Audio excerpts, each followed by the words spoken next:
welcome to episode 270 of Cinematary. I'm your host, Zach Dennis, and I'm here with Andrew Swafford and Lindsay Pugh. And in today's episode, we will be talking about movies that we saw this week in part 1. And in part 2, we will be concluding our found footage horror series with 2014's Unfriended. For those who are patrons of our Patreon page, we have a special, I don't know if it's a gift, a curse. A curse. So since we're talking about Unfriended, which takes place completely on a computer screen over a Skype conversation, a video call on Skype, we are on a video call right now. So we I have to say, it feels very uncomfortable. I feel like when I'm giving my movie review, I'm looking you right in the face. It's just a different vibe. I've reviewed many movies with you in person, but looking at you in the face through the computer, gotta say I'm a little weirded out by it. I like to kind of like walk around like while I review, not while I review, but while other people are talking, just to kind of like stretch. And I mean, I guess I'm gonna do that. I don't really care. The patrons, this is what they paid for. They paid $5 to watch me walk around in shorts. So, and check my phone while also doing the podcast. So that's what you get. So yeah, patreon.com/cinematary. If you would like to watch the video recording of this, hopefully it ends on a brighter note than the movie ends that we talked about in part 2. But let's go ahead and We should have planned some fake spooks that would happen throughout the course of the episode, but I mean, we're not that professional. You could get Lindsay could, if you want to do that, or you could get Jesse, Andrew to come in and do something, but Jesse would laugh the entire time, and it would ruin the scare. No offense to her, but I just know how that would function. Let's go ahead and jump into movies that we saw this week. I'm going to kick it off with I guess kind of a Cinematary favorite. There we have probably one of our more popular written reviews is on this movie and its sequel, and that's the 2007 Halloween. We should say it's one of our more popular because the Criterion.com shared it like a couple of years ago, which was pretty cool. They did. So yeah, I finally caught up with this. Nathan and Mike Thorne wrote the review for the site, and it kind of got me interested in watching this. Anyway, so this is the 2007 remake, reboot, or whatever of Halloween by Rob Zombie. And my kind of understanding of this movie initially was that this was like the Sacrilege 2, where you had like the John Carpenter first 2 movies, and you had the whole like original series of Halloween with Jamie Lee Curtis and all of that, and then this was just like the bastard childs that came out that nobody liked, leading them to kind of come back again with the most recent iteration of Halloween.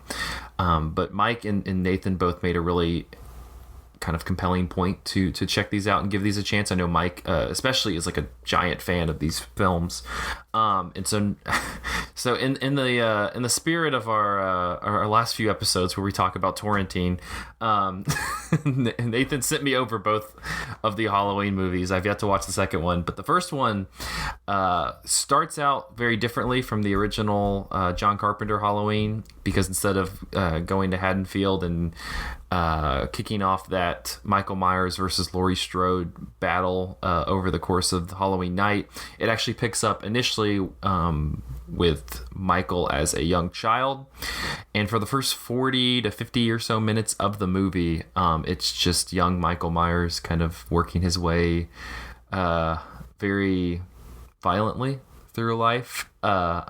Initially, he is he's in his home with his mother, his stepfather, as well as his sister. And the thing that really, so the first, like I said, the first 45 to 50 minutes of this movie is just kind of an origin story, which initially kind of turns me off because I really, really hate the explaining of a character that you really, really like, similar to like what we talked about last week with Joker, which I'll probably bring up in a minute. But this one was kind of interesting. I think that Rob Zombie was clearly much more interested in less like giving kind of this dark, badass story to this, cult figure, and rather using the figure of Michael Myers and kind of our shared history of understanding who he is to kind of explore what systems do to us and kind of how systems constrain us and leave us where we're unable to kind of break out of them and really become anything different. Because when you open the movie, you have this young Michael Myers and he's just in this incredibly volatile situation. His mother, played by Sherry Moon Zombie, is practically a single mom because her I guess his stepfather, her second husband, is just not really engaged, is just constantly tossing homophobic and just horrible remarks at the various characters there, and is just, again, not really working, not really engaged in what's happening in their lives. She works at night as at a strip club to make money, but overall you can tell that she kind of has the desire to in moments is like a solid mother, but at the same time, just because of the economic and really the socioeconomic situation that she's in, again, systems, she really just doesn't have probably the time to really put in the effort to be the kind of mother that this child needed. You also just kind of have his sister is relatively one-dimensional. She's kind of just that older teenage sister who kind of just brushes him off. But it was really interesting how Zombie takes the time to explore. So he has this, volatile home environment. Then he goes to school and he's immediately, getting bullied and kind of pushed around. And so he's never really getting a break from this kind of construct that he's constantly stuck in, where he is kind of being punched on and looked down upon.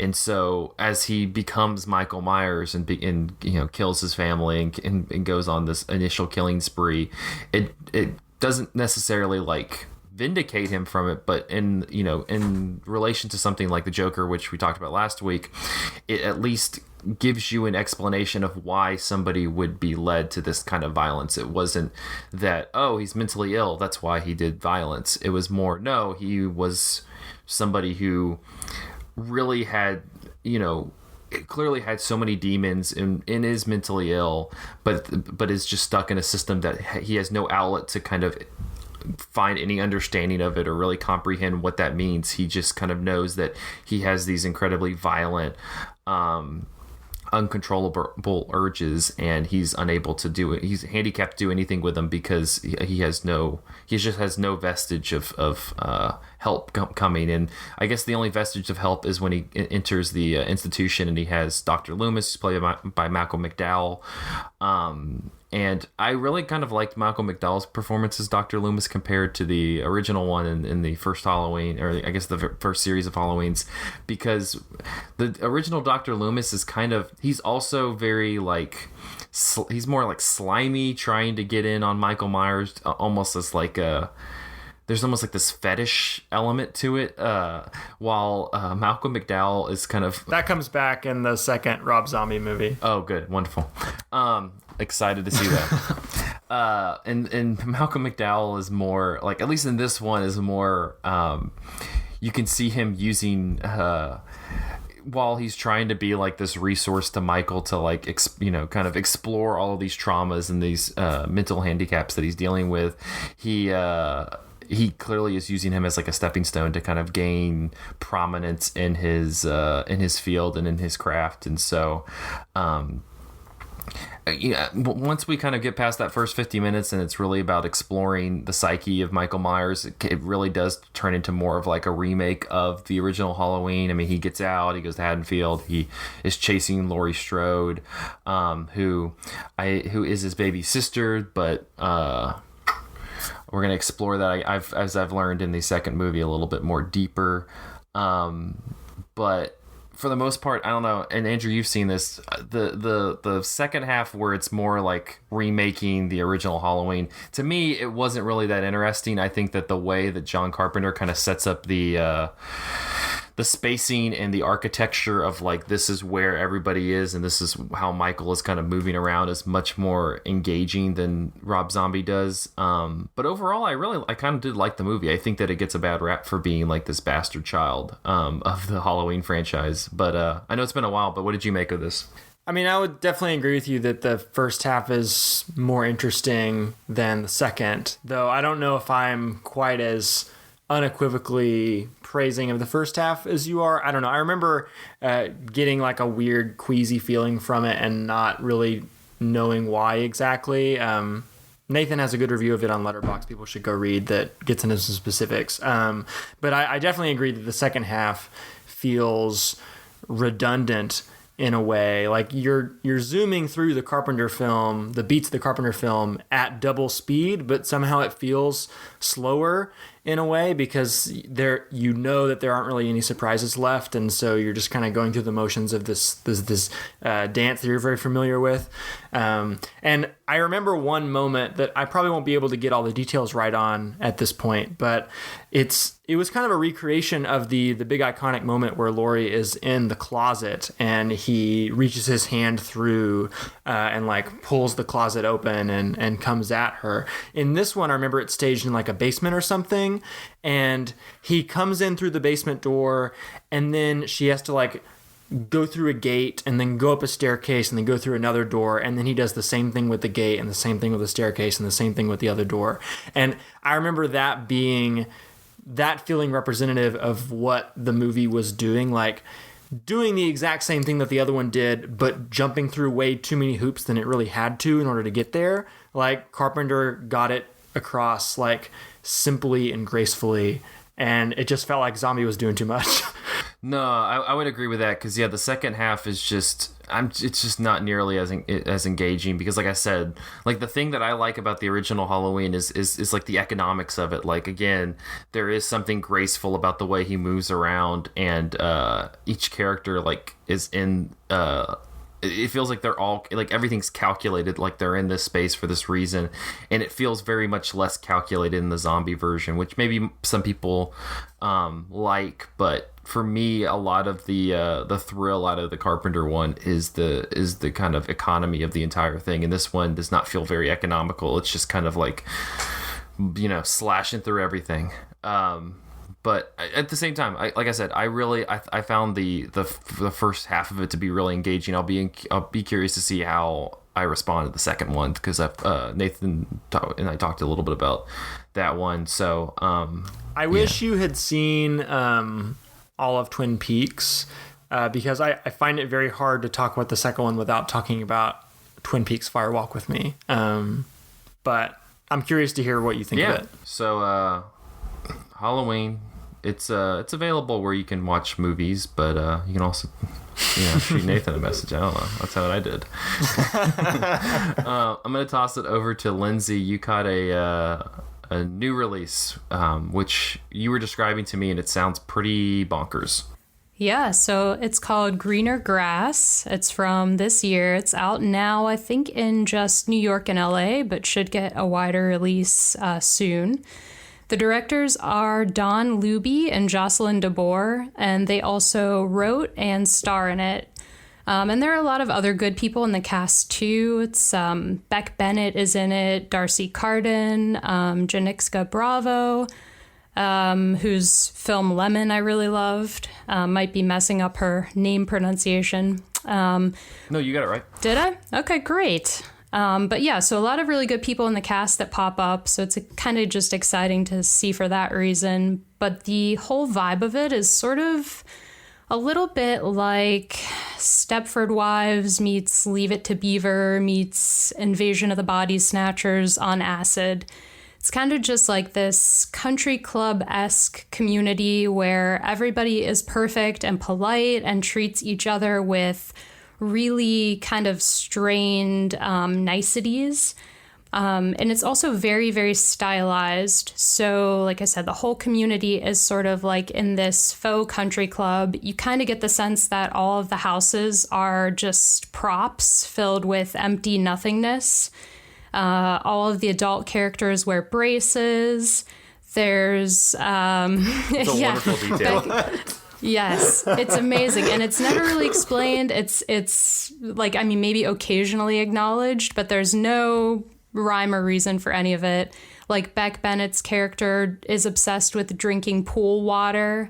And I forget, like, is there a reason behind that? I have no idea, but it's just a whole bunch of like weird details like that don't really have any purpose, but they just kind of add to the overall like sense of unease that this movie has crafted. And there is a lot of unease. Like, it's very weird and lots of offbeat stuff happens, but it's rooted in, you know, I think like real terror that comes with this idea of, you know, suburbia and the perfect 4-person family and, you know, just these outdated ideals that, you know, are kind of still held up in certain parts of the country today. So I don't know. I just thought it was really, really interesting and really specific, and it could have really backfired and been a horrible piece of shit, but it was super engaging throughout. Highly recommended. I was at the Knoxville Horror Film Fest this weekend, and I remember seeing an ad for this that played before all of their movies. So it will be playing in Knoxville soon. The cover is really, or the poster is really interesting. It almost looks like the cover of a Sweet Valley High book or something like that. With this really unnerving picture of braces over the head of the figure in the center. It's incredible. I'm curious how, like, I think you mentioned a couple, but like, what are some of the ways that because I feel like you can go with like the whole Stepford Wives model, but I'm curious how they update it for like 2019 rather than just kind of leaning into like basic stereotypes that we're kind of used to, or if they do that at all. Well, I mean, it's much weirder than Stepford Wives, and I would say it's less rigidly rooted in stereotypes. I would say it's more focused on this idea of like fake niceness and fake happiness, and it almost seemed to me like a little bit of a commentary on you know, like the age of social media as well, like this idea that you're projecting this facade of who you are and who you want your life to be, but you know, deep down there's other shit going on that people don't see, and that you're just kind of stifling and, you know, editing and only putting the best out there. So it had a little bit of more of that flavor to it than like Stepford Wives or Pleasantville. Yeah, because I was just like, looking at stills from it and kind of just hearing you describe it earlier, it seems like it's a natural like Instagram type movie with like filters and yes, this kind of filtered lifestyle. Like, it seems natural. Like, it's almost like the current version of Stepford Wives would be less like actually in a neighborhood and more like on your Instagram account or something. For sure, yes. And I mean, every still of this film is kind of almost made for Instagram, but like a weird ass Instagram, like an it girl strange Instagram. But yeah, that's definitely what they're going for. Everything is like pastel and you know, kind of perfect, and everyone is kind of in these color coordinated outfits. It's just a lot of really neat composition, and it's very cohesive. Cool. Well, Greener Grass is, I guess, as Andrew alluded to, it's in theaters now, but it seems like a movie that will probably pop up on like a Hulu or something later in the year to catch. So that's cool. Andrew, you mentioned that you caught the Knoxville Horror Film Festival. I'm curious to hear about some of the titles, but if you don't mind, you got to go see a live scored version of Haxan, which we've talked about on the podcast, and it seemed like it was a lot of fun. So which I think might be pronounced Hexen, because the person who was introducing the film continued to say Hexen, and so we did it wrong, I guess. But I'm so sorry. I'm like, I'm like, of course I got it wrong. That's me. Well, one thing that I want to flag up is, you know, that film played as part of this annual event that happens the night before the Knoxville Horror Film Festival, called Nosferatu, where they always show a silent horror movie. First year it was Nosferatu. Second year it was Phantom of the Opera. Third year it was Caligari. And now Haxan. And one cool thing about this event is they always play a series of early silent shorts leading up to the film that are maybe thematically or, emotionally connected to the film in a way. And two that I want to point people towards that you can probably find on YouTube or Vimeo or something.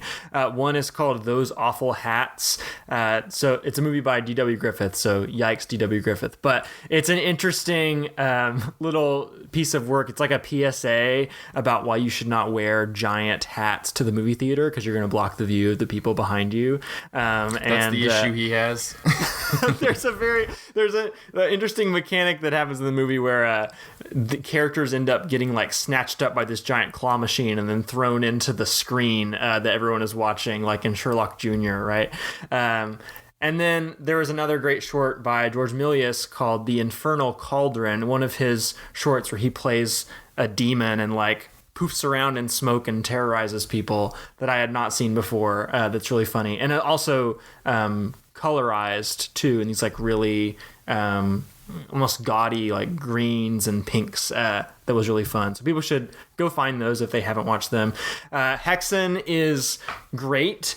I loved it when I first saw it several years ago. I loved it when we talked about the podcast. I still love it. It's a little bit too long, and it drags through some of the dramatic reenactment sections a little bit too slowly, but there's just so much great stuff in there, from the PowerPoint presentation stuff at the beginning to the meta stuff at the end, and the like drawing historical parallels between how people treated witches in the day and how people have treated mental illness through the early 20th century, and just so much great like nightmarish imagery of him recreating these Walpurgis night ceremonies and people in crazy like dog and rat costumes and walking around in this eerie, tinted light. Oh, the costume game in that movie is crazy. I also found out that it was Christensen himself who plays the really nasty devil in that movie, who like... Oh, the guy who like pops up and like does that thing? And he does like this weird tongue thing. He's like constantly flitting his tongue in and out of his mouth. Knowing that was Christensen was interesting. But I'll give a brief rundown of some of the better movies I saw at the festival. I would say in general this was a much stronger fest than the one that I went to last year with Jordan. I was on my own this time, and I'll be writing some coverage that'll go up at some point next week, either Monday or Wednesday. But a few that I really enjoyed. Firstly, they had a restoration of the film Tammy and the T-Rex, which originally came out in 1994. It stars Denise Richards and Paul Walker in a movie about, it's like a high school like teen melodrama it starts as, and Paul Walker is in love with Denise Richards, but she has this crazy like greaser ex-boyfriend who's really jealous, and he ends up killing Paul Walker, and like... Long story short, Paul Walker's brain gets transplanted into a mechanical Tyrannosaurus Rex who's owned by this almost Steven Spielberg type mad scientist character who's, made this animatronic that he's going to use for profit. And there's just some bizarre stuff in this movie. It's made by the director of Mac and Me, if people know what that is, and I've never seen Mac and Me, and nor do I really plan to, because it sounds really miserable. But this is all I've seen of it is the scene from the movie that Paul Rudd shows on Conan O'Brien whenever he goes on Conan O'Brien. I have not seen that. If you've never seen that gag, it's super funny because Paul Rudd for 20 years has brought a scene from Mac and Me to promote his own movies. So Mac and Me just seems like a gross, unpleasant experience for a long time. Tammy the T-Rex is just bizarre and fun and silly, and it's I love how straight all of the characters play it. Like Denise Richards really is in love with this Tyrannosaurus Rex. And it also... Give her an Oscar. I won't spoil how we get there, but it ends with the boyfriend's brain in a bowl, like a glass bowl, with wires hooked up to it that are connected to a video camera, and she's like doing a striptease for the video camera so that his brain can experience that. It's wild. It is a magnificent bad movie that will be coming out on Blu-ray on Black Friday, and I will be trying to find that and showing it to my friends. Another movie that I really liked, and this is going to end up being my favorite of the festival, is Kindred Spirits. It is by Lucky McKee, who made the movie May and the movie The Woman, several other films. This is actually my first Lucky McKee movie, so I feel bad that I should have done my homework before coming to the fest. But I actually didn't realize it was a Lucky McKee film until the morning that I went to go see it. Kind of a hard movie to describe. It's about this constellation of women who are related to each other in various ways. Thora Birch from Ghost World plays a middle-aged single mother. She got pregnant when she was a teenager and has had to raise her daughter on her own, and so she's like very protective and very worried about her own daughter's adolescence. And so we have her daughter here who was, as a child, saved from a potential traffic accident by her aunt, who then became estranged from the family and has now come back. And she is almost the stereotypical cool aunt who's going to talk to her in the way that her mother can't, and do things with her that her mother won't. And it's, for a good long while, just like this very tender, sensitive, intimate portrait of relationships between like female relatives. It's strange to me that it's directed by a man, it's written by a man, but it seems to like so cannily like key into certain cadences and certain dynamics that I'm not directly, like I haven't directly experienced myself, but like growing up in a house full of women and like having a lot of close friends who are women, it feels very authentic. And it's just it's a very just sweet like warm movie for a very long time, and then it has this disturbing twist halfway through when one character begins to try and sort of take on the role of another character, almost like a persona swap movie, but it ends up not doing the like almost sexist cliche of a persona swap movie where like two women can't be in a house together without like just destroying each other's lives. Instead, it does something much stranger and more unconventional. I might compare it to Psycho, but even that would be a bit of a reductive read on it. I don't really want to spoil the film for people, but it's very interesting and complicated and Shakespearean in a way, in the way that all the drama unfolds in the last act. And I was just really, really taken with it. And it also features the most impressive acting performance I've seen in a film all year by an actress named Caitlin Stasey, who seems like she's mostly been in a lot of low budget, kind of trashy stuff. Like she was in I, Frankenstein, for example. But man, she gives this really like nuanced, multifaceted performance where she can just carry a scene with her facial expressions and her eyes and her intonation, even if the information being conveyed in that scene is not particularly essential. So I love Kindred Spirits. Another movie that I'll flag up, and then maybe we can wrap up here, is called Girl on the Third Floor, another 2019 film by a director I'm not familiar with. His name is Travis Stevens. It seems like he hangs with a certain crew of filmmakers. He has produced the films Jodorowsky's Dune, Starry Eyes, We Are Still Here, Cheap Thrills, but this is one of his first directorial efforts, or maybe it is his first directorial effort. And it's about a man who his wife is pregnant, and they have just bought a new house. They used to live in Chicago, and they're kind of moving out into the country or into the suburbs. It's not really clear.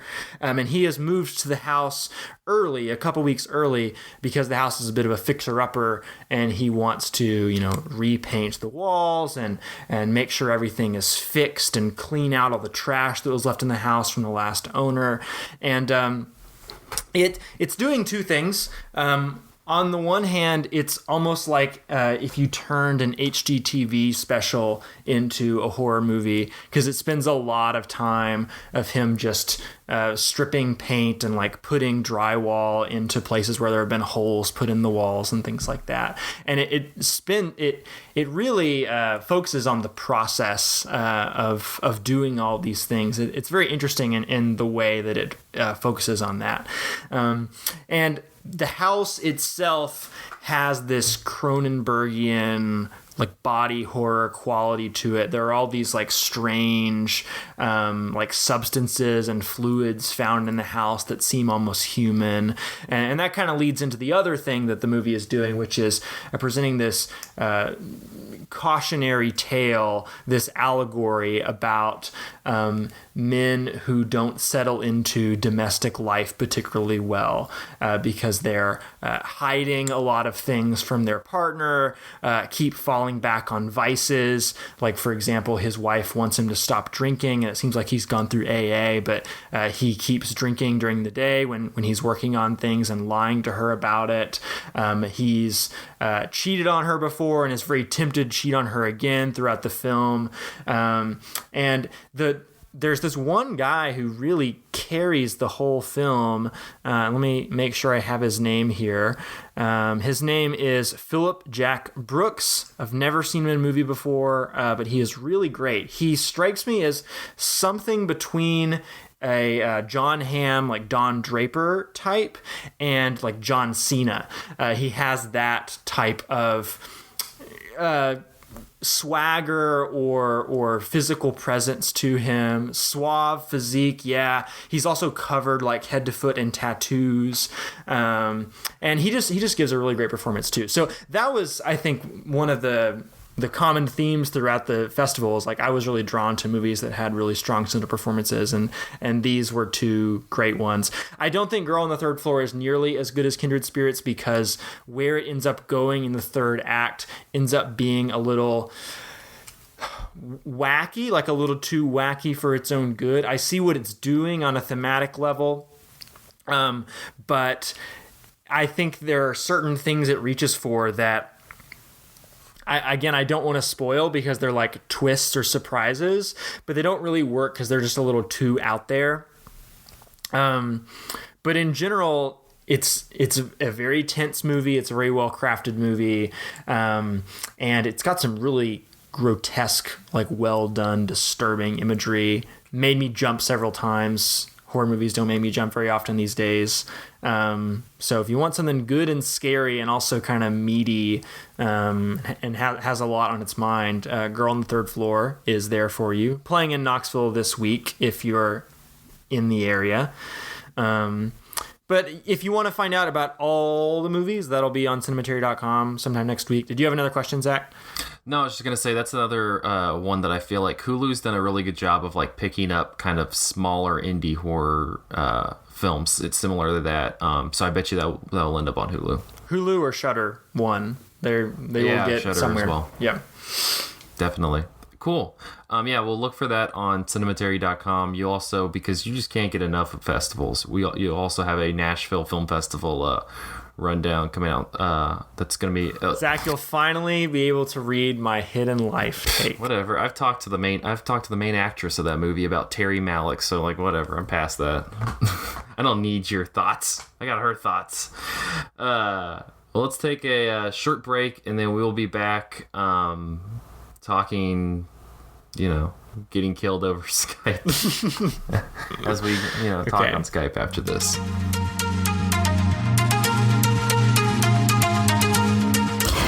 Hey Cinematariats, this is your co-host Lydia Creech with an important message during this break in the show.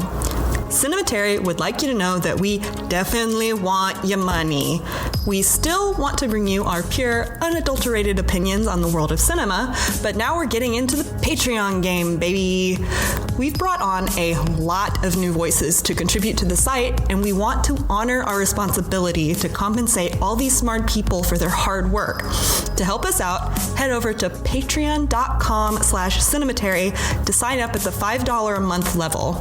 In exchange, our patrons will get an exclusive bonus episode every month, weekly shoutouts on each episode of the show, and the ability to dictate a movie for us to cover eventually. If money's tight, we get it. There are still a few things you can do that we would greatly appreciate. First, leave us a 5-star review on iTunes. That's free to help us reach more listeners. Secondly, send us a tweet at Cinematary, or better yet, send an email to Zach@cinematary.com. That's Zach, Z-A-C-H, to let us know your thoughts, and we will read them out and respond to them on future episodes. Finally, please share the show with friends and members of your family who you think would enjoy listening to and participating in our film discussions we put out every week. So, to recap, review, send us your thoughts through Twitter and email, share with your friends and family, and sign up to be a patron. We would truly appreciate it. Thanks for listening, and now back to the show.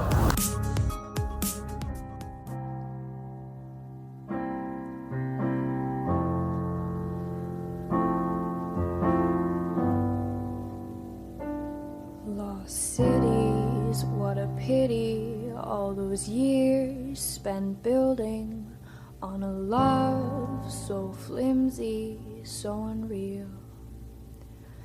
Lost cities, what a pity, all that time spent on nothing. The structures crumble as they yell. Till death, till death, till death do we part. Till death, till death, till the death of this love. And we are back with part 2 of episode 270 of Cinematary. In this part, we will be concluding our found footage horror series with 2014's Unfriended. Directed by Leo Gabriadze and written by Nelson Graves. The film stars Shelley Hennig, Moses Jacob Storm, Renee Olstead, Will Peltz, and Jacob Wysocki. That's a weird name. A group of online chat room friends find themselves haunted by a mysterious supernatural force using the account of their deceased friend. Gabriadze was attracted to the project, then titled Offline, as it focused on the theme of bullying. He noted that the nature of bullying had changed since he was in school, as the internet allowed for bullies to continue their actions even after school hours. Very perceptive. The film's title changed during shooting. It would also change prior to its theatrical release, as the film's crew felt that the title Offline was, quote, too general and not obvious, and that the then title of Cybernatural was, quote, what more to the point of what it is. Cybernatural. Producer Jason Blum said to The Verge in 2015 on the movie, all taking place on a computer screen, that, quote, it's an interesting way to tell a story because it lets the audience kind of direct the movie, because you can choose where to look. It's almost like the way you shoot live TV. You have the director looking at all the cameras, and then he's like, cut to this, cut to this, cut to this. You kind of get to be that person, which I think is interesting. Production was 16 days total, including 6 12-hour days of principal photography, 3 days of pickups, and then a few reshoots. When filming began, it mostly consisted of long takes around 10 minutes in length. Shelley Hennig, who portrayed Blair, found that this proved difficult for the energy and motivation needed from her and the other actors. At a request, at least one full 80-minute long take was filmed, with each actor in separate rooms with separate computers. The film's ending was captured during one of these feature-length takes. Gabriadze said to IndieWire in 2015 on the extremely long takes, when you cut actors frequently, you have a couple of seconds or even a couple 1-minute takes. They don't have enough time to get into character. It's just a glimpse of the character they have to play. Here, it's more like a theatrical approach, where they have to go through the whole story in real time. By the time they get to the end, they are tired, but they're supposed to be tired. They are not playing being tired. They're exhausted. They're scared. They're exhausted. They've been under the skin of their character for a long time. going on about the concept to IndieWire in 2015, writer Nelson Graves said that most of us spend 5, 6, 7, 8 hours a day sitting in front of a computer. So our lives largely take place on computers now. And he had the insight to say there's story here and people will be interested because it's about people's lives. So that came first. The horror of it all came one night when we were all talking about this and he pitched it to me a bunch of times. I never understood it, and suddenly when we landed on the horror, it all clicked to me. I said, oh, I get it. You use the restrictions and limitations of a computer desktop the same way that the Blair Witch Project used the restrictions of a single camera, and suddenly that made sense for me. The LA Times in 2014 said, as a harangue about cyberbullying, it's purely exploitative, but when Unfriended zeroes in on the whiplash mixture of freedom and torment we get from multitasking our online lives, it's seriously fun, IMO. And he shortened seriously because he's cool like that. In 2015, the New York Times said the best thing about Unfriended beyond its funny, nasty title is that it doesn't play as remotely dull as it sounds, even if most of the drama takes place inside shifting, overlapping windows. And in 2015, the Hollywood Reporter said, in the end, one would rather be back at one's own computer, tending to the tedious details of digital life, than watching the cliche, this cliche get pinged to death. What's the cliche?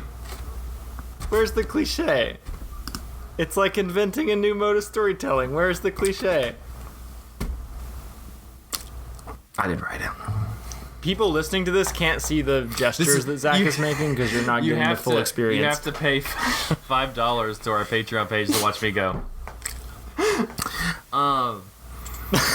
On that note, let's talk a little bit about Unfriended, which this was probably the one out of the entire series I was really excited to watch because, and I think people who have listened to all the episodes can kind of like, yeah, this dude has just been wanting to talk about like the most recent digital like technological advancements because I allude to it literally in every episode. So I was really excited to watch this, and it did not let me down. I was very nice. Glad.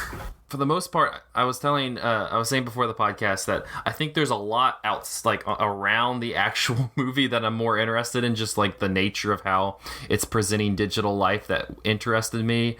But to start off, we can probably just talk about like the actual horror element of it. Lindsay, what did you make of Unfriended?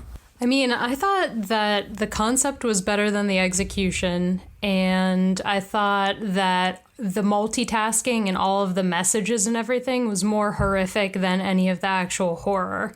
Like, I got more anxiety just watching Blair toggle back and forth between, like, Facebook, IM, like, all of the different applications, just, like, that was what filled me with anxiety. But once we really got into the whole conceit of, oh, there's this like mysterious figure in the Skype call and it's this dead girl and all of that shit, I just felt was kind of a letdown. It was either that they introduced it a little bit too late or that it just wasn't that compelling, especially from the first little gory bit that we get to see. It was just kind of like, oh, that's it. That's all that's happening?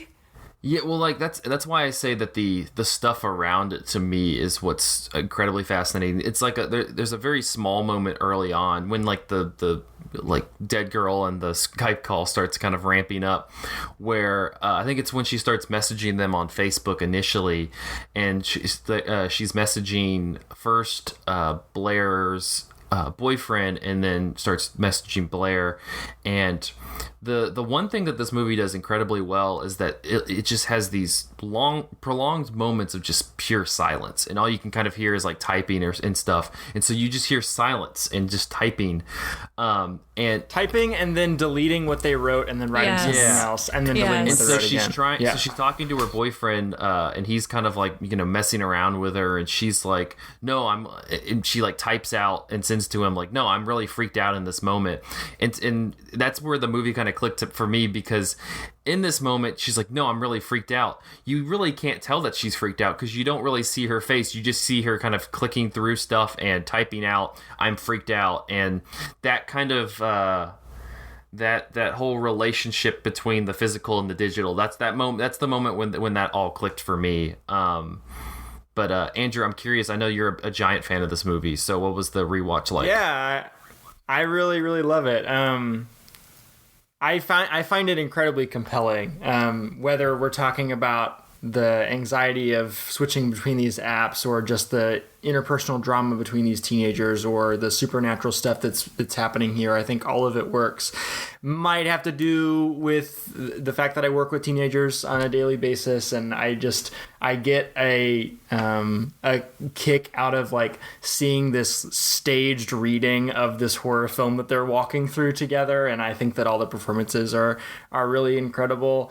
But I don't know. There are so many things I like about it. I almost want to just like jump into specifics, but I love on a conceptual level that this is sort of pushing forward the medium of horror film and found footage horror film, and kind of inventing its own medium all in and of itself. I love what you mentioned in your intro, Zach, that it's not really directed. You have to direct your own eyes and find things on the screen that are drawing your attention. It's almost like playtime in that way, where there might be like several things happening in different parts of the screen, and you just have to like zero in on one of them. One thing that I was a little peeved by, I guess, is whenever she's talking to people on Skype and then she switches over to another app like the IM app, sometimes the audio of the Skype call fades out, and I part of me thought that it would be more compelling or more authentic to have it just be this sort of cacophony of information where you're hearing them talk while you're watching her type, and not really be able to keep track of both things at once. But I also think that there's a weird relationship between like the objective experience of what's happening on screen and the subjective experience of the anxiety and the attention that we're seeing this girl deal with. And I wonder if fading out the Skype call is not just for the audience's benefit, but also like she's not paying attention to that right now, so we don't need that to even be there because her attention is right here, so we're just gonna let everything else drift off in the background. Yeah, I mean, the whole movie is about like kind of how you're filtering in and out like the like your physical reality to your digital reality to just what you're engaged in at different moments. I mean, I think, and I was so glad to be reminded of this wonderful piece of the internet during this movie. But I mean, I think that the perfect Chat representation of that is when she is when she goes on chat roulette to like find somebody to call the police, and just what chat roulette is, which if you don't know what it is, did you miss a period of time? But yeah, like just the nature of what chat roulette is, like that. If you know what that is, that explains the entire like what you're supposed to be like grasping out of this movie, because just that interplay between what's going on in the physical and the digital is perfectly personified just in that short sequence of her. I mean, of course, a dick shows up, so like, I mean, you're on chat roulette, that's what's gonna happen. So just that whole. To say more about the connection between the physical and the digital, one thing that I thought was really silly about the movie the first time I watched it was the nature of the kill scenes. Like you have a guy, you know, shoot himself like unwillingly, and you have a guy who like smashes his hand into a blender and then smashes his face on the blender. And if you're really like trying to logic it all out, it doesn't really make sense why these things would be happening. But you know, of course, it's also about the connection between the offline and online in cyberbullying. Of course, like Nathan has this really great review on Letterboxd where he talks about how Unfriended really draws into clear focus the idea that everything that happens online is also happening offline, that something that happens in the world of the internet is having like a real world physical manifestation. And so like if this ghost is in the internet, it can do to these teenagers kind of the same thing that they did to her, right? Like, by sharing these videos and by saying these things, they drove her to kill herself, and she's kind of able to summon up that same energy to do the same thing back to them. And another. Go ahead. Yeah, go ahead. Well, I was going to say two things real quickly to your point. In relation to Nathan's review, the one thing I was thinking about, I read through that, and that is a really good review. It kind of shared a lot of the thoughts that I had, but I think that he does hit this point where, and that's something that a lot of people don't recognize about the internet, that I think that this movie is really like owning in on, is the fact that what happened. It's not like you go to this digital space and everything is isolated from what the real world is. It's not Ready Player One. There is this kind of like coming together that I think people run into just in reality today, that they're like, oh, something from the internet can come back to bite me, X amount of years later. Oh, I didn't realize, that it lived that long. And you're like, yeah, that's how it works. And I felt like that's kind of what the movie like really like, again, like that's what the movie like that's what the fear is. And going to the end of the movie, I guess, just to kind of spoil the ending to an extent, Nathan makes a really good point in his review there that I felt like the ending would have been much, much, much more effective if they just left her with that video, that like they posted the video kind of revealing what she did in relation to the girl's suicide on Facebook, and like that was the end of the movie, like just her dealing with that rather than kind of having the scare happen, because I felt like those people, the other people may have been killed off in true like slasher horror fashion, but like that's the real hard hit, but that was just me. I don't know how you guys felt. To piggyback off of that, I think there's kind of like a double-sided nature to what the movie is doing with, the fact that everybody's misdeeds are documented on the internet for anybody to kind of go and find and share again. Like, on the one hand, it's a way of holding people accountable. Like, she needs to be held accountable. A lot of people do some really heinous shit that like it comes to light, and it's a good thing that these things came to light rather than just be like pushed under the rug forever. But also there's something about the nature of this ghost that is turning people against each other, and I think that it's important that a lot of this plays out on Facebook, right? It's not just a medium like Skype where we're having immediate person-to-person interaction. It's like through the algorithm of Facebook that nobody really knows how it works. Like a random photo album getting uploaded to your page, and you can maybe it won't let you delete it, and you're not really sure why. And there's just like crazy internet shit. There's a line somebody says like weird computer shit happens to me all the time. And thinking about an outlet like Facebook, it's like a private institution that people are holding these very public and like personal relationships on. They are making money on attention, right? It's like it's the attention economy, and one of the ways to generate that attention is through outrage and by turning people against each other. And it's very well documented that sites like Facebook and YouTube are just kind of like throwing more like extreme aggravating shit at each other in order to like get a rise out of people and just like make people mad at folks they perceive as enemies. And there are long stretches of this where the ghost is kind of like playing games with the kids, and sometimes people will interject and be like, wait, let's not do this. This is what the ghost wants. It wants us to hate each other. It wants us to yell at each other. It wants us to turn against each other. And I think that's just very pertinent to the nature of the way that we live online now as well. I love too the whole like where she tries to report what's the dead girl's name? Laura something.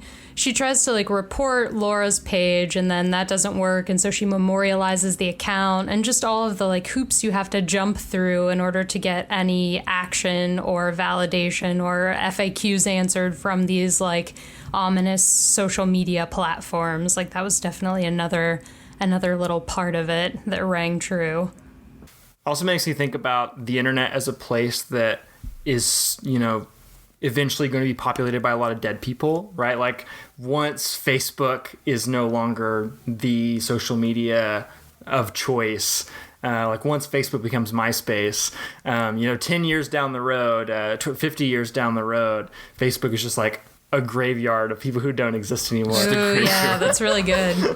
Yeah. Oh my, that's the future sequel to Unfriended that I really want to watch now. Yes. It's just them going. Yeah, where it's like a Resident Evil movie, but it's them going through the graveyard of Facebook, trying to find something. Yeah. This is kind of unrelated, but I want to jump to how this movie also uses memes. My friend Jordan, who covered the Horror Fest with me last year, has a really great review of Unfriended on Letterboxd, where he says, cons, this is a movie in which a ghost makes and posts memes. Pros, this is a movie in which a ghost makes and posts memes.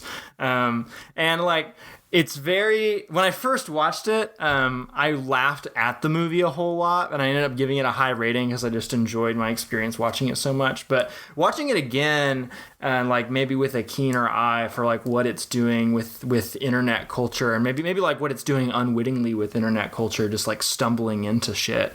I think it's appropriate. It's like appropriately inappropriate that something as serious as, you know, a girl's suicide or a teens naked pictures are turned into these like crass, stupid little memes with impact font on the top and the bottom. I just think that that's a big part of how we live online too. Like really important issues, really vulnerable people, even really evil people like Donald Trump. We like condense them and minimize them into these little image macros we share. And it almost trivializes the humanity of the people and trivializes the importance of whatever it is that the meme is about. Like the meme is trying to spread awareness or get some sort of a reaction to change things in some way in some cases. But at the end of the day, you're still making the shit into a meme. Like, and that's like, that is inherently maybe a scary concept. And I think it works here. Yeah, no, I think you hit the nail on the head, because not to get like too, we live in a society, but yeah, I mean, I think you're 100% right that if you just go, I think Facebook is definitely like the major culprit, but just the way that whether people are going to admit it or not, that's, I think memes are a way of like how most people process information. Like I don't even think that like a full page like article or something along that lines is how people are processing information most of the time. I mean, you just see how information is disseminated, and it's like this condensed meme of, you know, a presidential candidate or this kind of moment in time. I mean, you have things that'll happen on like a live TV special or like a sporting event that immediately like has this kind of, I mean, for instance, like think of the whole Keke Palmer meme with her like, I don't know this man. It was just like this kind of short video that completely like took this life of its own and was able to explain like all of these other different situations. I think it does like, even though it may seem trivial that it's like, oh, they're just like using these memes but I'm like, that I don't know, that's how people, that's how we're processing information today on multiple different scales, and that's just how, like you said, that's we disseminate it in that way in order to get a rise or get a reaction, whether good or bad, and that's kind of, that's why people share it. It's just to get that reaction, but at the same time, I don't think we always process that that's also how we're taking in information. Yeah, well, the internet too, even like aside from memes, it's like we all want short shit. We all want distillation. We want the Instagram photo with a one-line caption. We want the clickbait headline. Like everything has just become so distilled down that is how we understand certain people. Like how many people do you just follow online that you've never met in real life and their persona is them to you? And so it's kind of a bit of that too. Like you can easily see how somebody like Laura could become that video. All of the other stuff about her is just kind of erased, and that's the one tangible thing that somebody can watch for 5 seconds and say, oh, okay, that's who this girl is then. Right. Yeah, somebody gets victimized in that way and kind of becomes memorialized as just this thing, or somebody gets outed for a thing and then they become marked with just this thing. And I was also reminded of Bo Burnham talking about 8th grade and talking about the way that Kayla uses the internet. And I wrote an essay about the film that focused on this aspect of it. But Bo Burnham talked about how blogging or vlogging, he said, for somebody like Kayla who doesn't really have an audience, and maybe also us, I don't know how many people actually listen to this podcast, they're not doing it for anybody else's benefit. They're kind of doing it for themselves, and they're kind of speaking out into the ether almost like a prayer. And I think that there's something to that in Unfriended here too, of like the internet as just this like spectral force, this abstract force. I know it's supposed to be the ghost of Laura, but it's also like it has access to all the things that have ever been available on the internet about these people.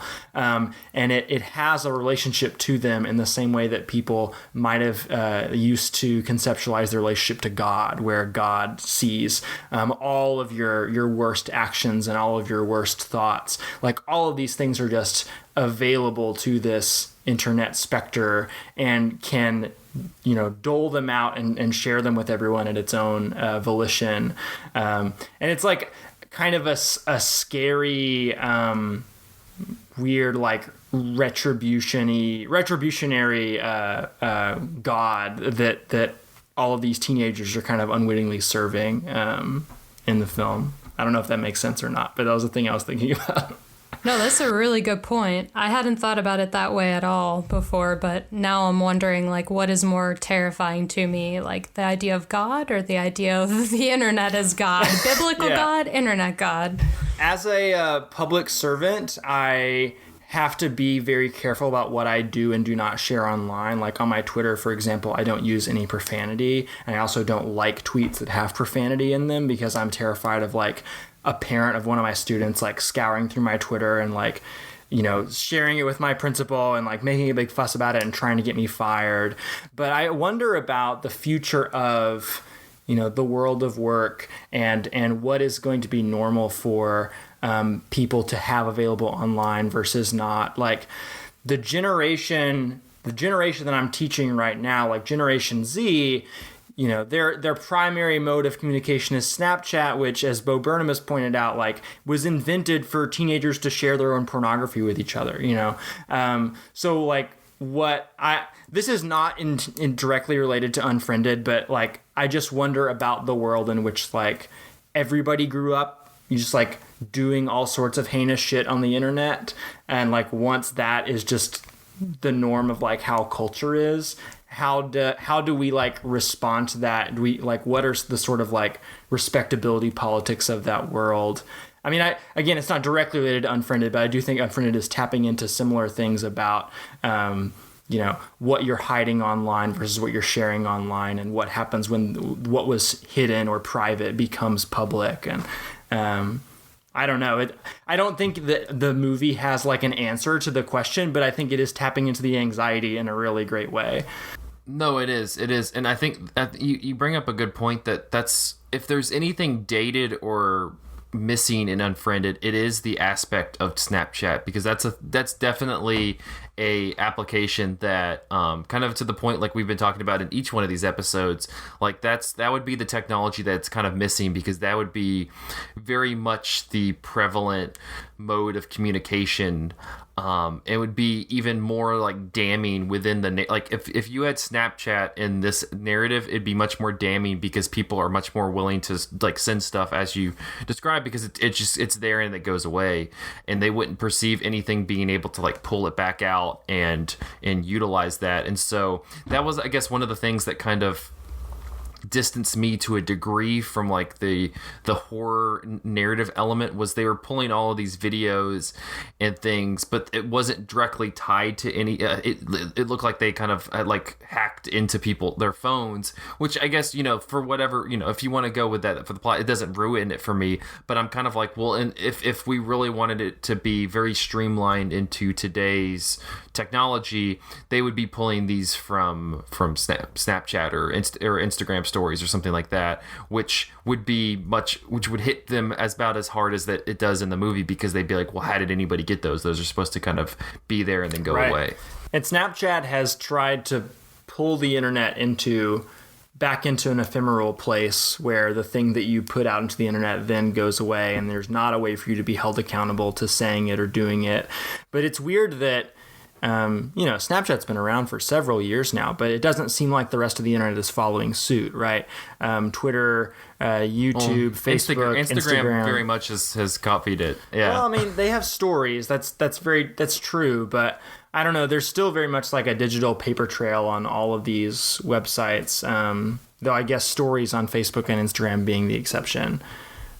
Yeah, I think everybody is kind of trying to find that where you can just kind of take it and leave it. The kind of going on the conversation of like kind of current applications. The one I talked about it extensively on our last Film Theory and Chill, but easily my favorite social media whatever right now, because it's absolutely pure and has not been like infiltrated by what makes social media awful like the other applications, is TikTok.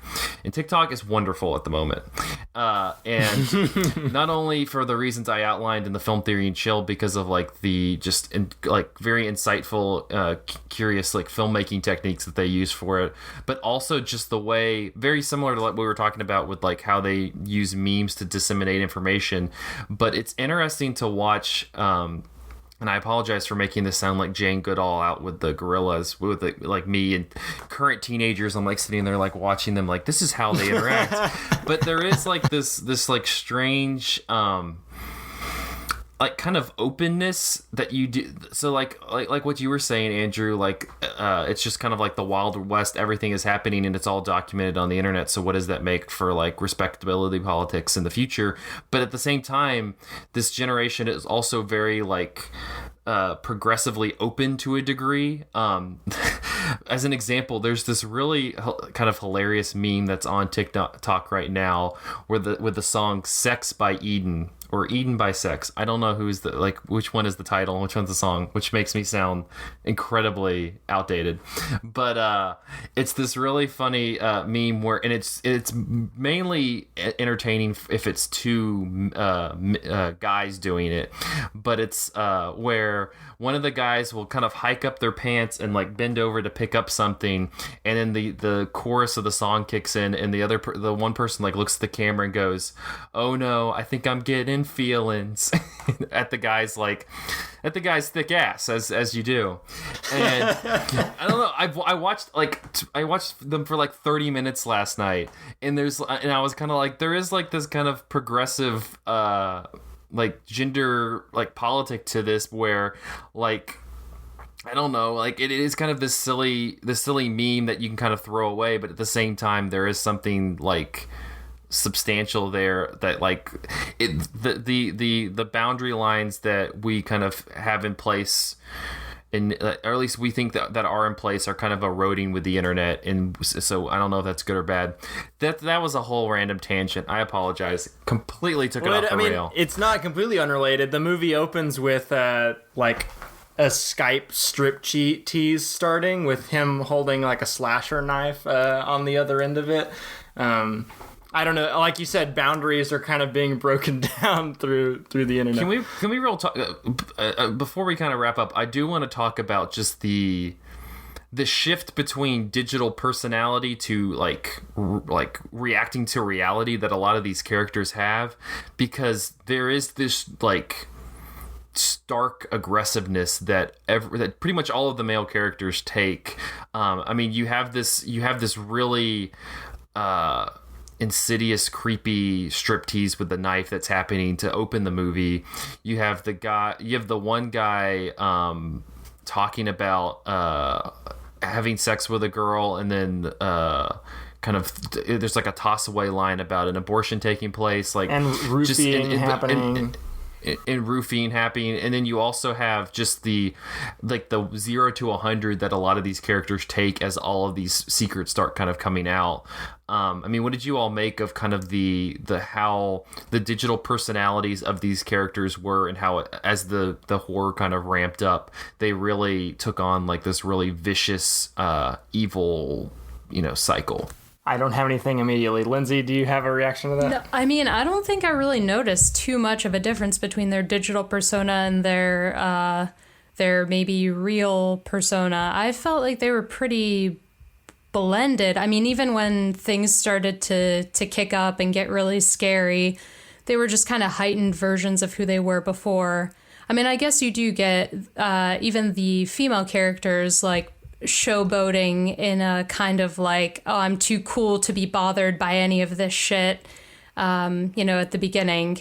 And picking fights. Right, yeah, and you definitely get less of that as things, well, I don't want to say you get less of that as things start to get crazy. You get more of it in an unfiltered way, I guess, or an uncensored way. Well, everybody gets kind of emotional or sentimental near the end. Zach, what were you about to say? Well, I was just going to say that it feels like, I think there is kind of a transparency through, but especially with like the Adam character and then later with the Mitch character, the Adam character is kind of just that, slimy, high class jockey kind of guy who it's pretty for the most part he's relatively cliche to open up, but then as he's the one who kind of reacts once they start playing the game and start revealing all these secrets. I mean, he like ramps he has been drinking and then it becomes like this kind of angry, aggressive drunk. And I guess to me what was interesting was like again with like the digital and the physical, like you have such a different or a kind of a breadth of room in the digital so you can react. So when you're reacting that way in a more digital setting, you have kind of this wall to block you off from actually like, I guess, necessarily like instilling that harm on people.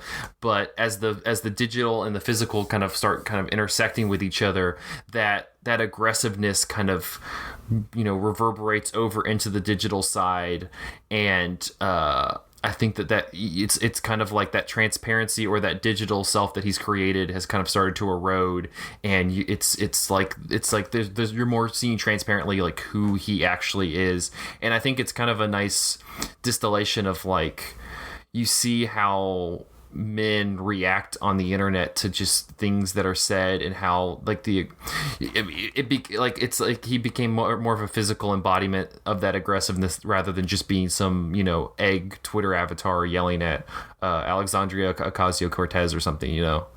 Well, if the movie was mostly text-based and we were seeing how people react just through the screen and not over Skype, I think it would the like performative masculinity of the male characters would probably be much more like explicitly heightened or explicitly toxic, but because they are looking at each other in the eye, they are still kind of acting as themselves, even though like there's the universal thing there of just playing the gender role of men. They are performing aggression and competition to cover up that vulnerability that becomes apparent in the last third of it.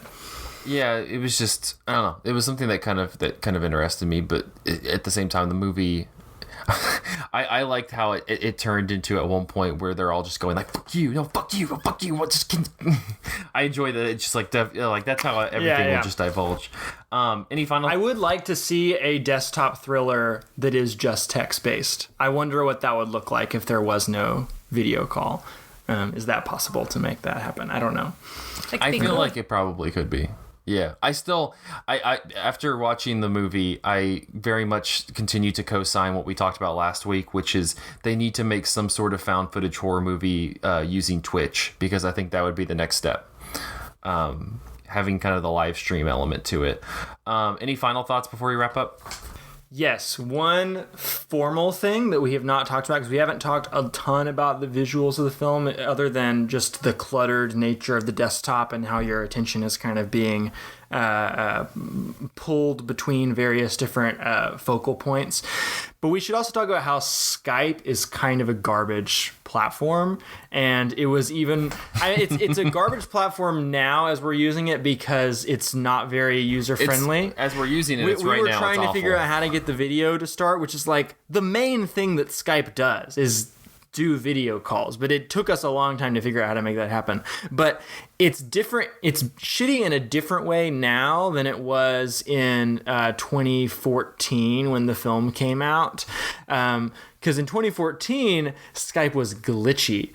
And I think the kind of data moshed, blurred, like rainbow colored glitchiness of the faces here in particularly chaotic moments is really strangely beautiful and reminds me of avant-garde cinema at times, just how it becomes this crazy collage of different bites that are smashing into each other, which they really play up at the beginning of the movie when the Universal Studios logo starts glitching out and becoming data moshed. I love how they play with that aesthetic throughout the film. I wonder, though, what it would be like to see this in theaters. Because, I mean, I watched it on my computer and it was fine for that, but I kept thinking, like, would this look really terrible on a big screen? I watched it in an auditorium at a college. That was the first time I experienced it. I've actually never watched it on a laptop screen. I was planning on it this time, but I own the movie on Blu-ray now, and I can't watch a Blu-ray through my computer, and so I just watched it on my home television. But it was a weird experience for sure to see it on the auditorium screen, but I do think that the weird kind of like digitally like flawed beauty of the images still comes across no matter how big the screen is. Yeah, I would be curious to have seen it like in like its theatrical release, because I tend to like feel how Lindsay was feeling. Like I don't know if it necessarily would translate. I think while there's a lot of movies that it's like the bigger the screen the better, this one it almost is like the smaller the screen the better. Yeah, like you kind of have to add that personal element to it. And it's kind of nice too. I mean, I kept thinking like messages were popping up on my computer, like that I had not disabled them. So it was even more of an immersive experience that way. It felt like it was meant to be watched on a laptop. Yes, for sure. Which is again like part of one of the aspects in how it's sort of innovating cinema or innovating for the found footage genre at the very least, because like you were saying, Zach, the platonic ideal is to watch it on the biggest screen possible, but that's not the reality for how most people consume most cinema nowadays. So like, what do we do with the channels that we do have access to? How can we make art that is like perfectly tailored to them? My next question is like, well, when is somebody going to make a full film in like portrait mode that you could watch on a smartphone? Where's that found footage film? Where's the Snapchat version? I'm telling you should just scour TikTok, because they the way that they use like the face tracking and like the zooms, it's pretty great. When the TikTok generation starts making movies, cinema is going to reach another plane of existence, man. Well, like it's just I just love it because it's like it's not the most innovative thing, but it's just like, yeah, they're thinking in like an editing, like camera play sense, rather than thinking expansiveness. Because again, the thing that's really nice is that it's just this very short. It's not like a 3-minute long thing. It's usually less than a minute long. So they have to condense all of what they want to do into this minute. And that like is better. So you have to do visual storytelling. It kind of harkens back to like the whole DIY effect of like early cinema. Like you just had to like condense everything into the short space. You couldn't sit there for, how long is the goddamn new Star Wars movie? Like 160 fucking minutes? Like, get a goddamn editor, J.J. Abrams. You don't need 150 minutes. So, yeah. and plus we'll get out of this 80s nostalgia bullshit that we're stuck in now. That's mainly my excitement. Anyway, sorry. It's a whole rant. Well, if you Unfriended, it is on all of the rental platforms and stuff if you would like to check it out.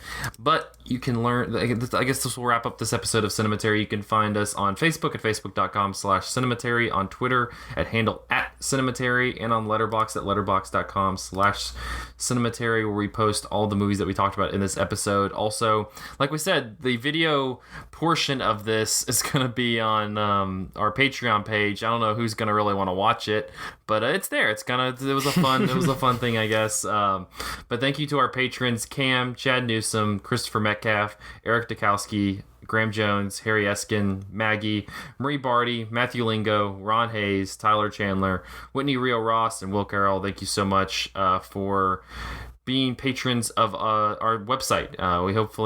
We need to be getting some more Patreon stuff out to you guys, because we appreciate you supporting our writers and the people who have been contributing to the website. So next week we're going to be starting a pretty long series of reflections on the past decade of movies. So I know a lot of websites will be doing like their best of the 2010s, lists and such, but what we kind of wanted to do is take an episode, and it might be pairs of different years. It might be 2 or 3 years, or just 2 years together. We're not really totally sure how it's going to be structured yet. But what we have everybody kind of submitting their picks of the best movie of the year, and we'll kind of talk about why we picked this, and use that for the best movie of 2012 or whatever, what have you. But I think also what we want to do with this series as we go through from 2010 to 2018 is or actually ending with 2019, we'll be ending at the end of the year with our best of the year wrap up, is kind of look at as well as like the trends that have kind of shifted through the various years. I think we've kind of had a microcosm of that just looking at found footage films throughout this series of like, this is kind of what a found footage looked like in 1992. This is what a found footage film looked like in 2014 with Unfriended. And I'm excited to go through each year and look at what we pick as, what we think are the best movies of that year, what the kind of consensus picks were just through critics and Oscars and that kind of stuff, and see what that says about movies at that period in time. I think it's also going to be an interesting series because for a lot of us, we were developing our cinematic tastes over this past decade. And so while I was putting my picks in, I was realizing how stupid my my movie picks were at the period of and really how some years had some stupid ass movies. It should be a really interesting series. So that's going to be coming up over the next month or two on Cinematary on the podcast. And anything you want to add, Andrew, to that? Spoiler alert: Unfriended is one of my picks. That is true. Cool. Well, thank you guys for listening. We'll see you next time.